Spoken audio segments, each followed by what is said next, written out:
ဒီနေ့ရောင်းချင်တာကတော့8သိန်းခွဲတန်ရယ်9သိန်း9000တန်ရယ်10သိန်း9000တန်ရယ်ဖြစ်ပါတယ်3မျိုး3လုံးအရင်ဦးဆုံးကျွန်တော်8သိန်းခွဲတန်လေးနဲ့စပြီးပြောမယ်ဒါတော့ HP Pro Book i5 ကို6 generation ဖြစ်ပါတယ် SSD နဲ့ပဲသုံးထားတယ် 15.6 လက်မ size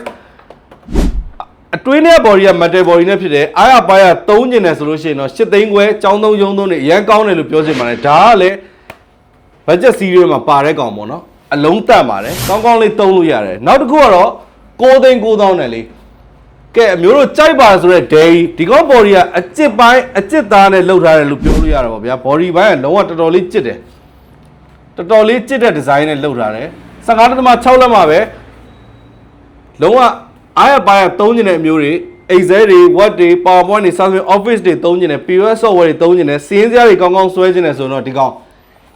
9သိန်း9000ပဲကြာမှာဖြစ်ပါတယ် i5 ကို7 generation ဖြစ်ပါတယ် SSD နဲ့ပဲသုံးထားတယ်ဒါကတော့ဒုတိယတစ်မျိုးနောက်ဆုံးကတော့10သိန်း9000နဲ့ဆိုတဲ့ကောင်ကတော့လုံးဝသေးသေးတွယ်လေးနဲ့ပေါ့ပေါ့ပါပါတဲလို့အရန်ကောင်းတဲ့ကောင်ပဲဒဲပဲနော်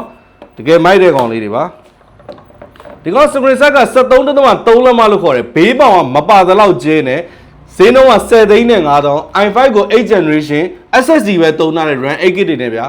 ဒီကောင်ကတော့တော်တော်လေးပေါ့ပေါ့ပါပါသုံးနေတဲ့မျိုးတွေတည်သွားတယ်လားအရန်ကောင်းတယ်ចောင်းသမားယုံသမားတွေအရန်ကြိုက်တာဖြစ်ပါတယ်အဲ့တော့ဒီ3မျိုးကတော့ကျွန်တော်ရှိမှာတော့အာမခံ6လပေးပြီးရောင်းတာဖြစ်ပါတယ် software နဲ့ပတ်သက်ရင် lifetime warranty ပေးထားတယ်ဆိုတော့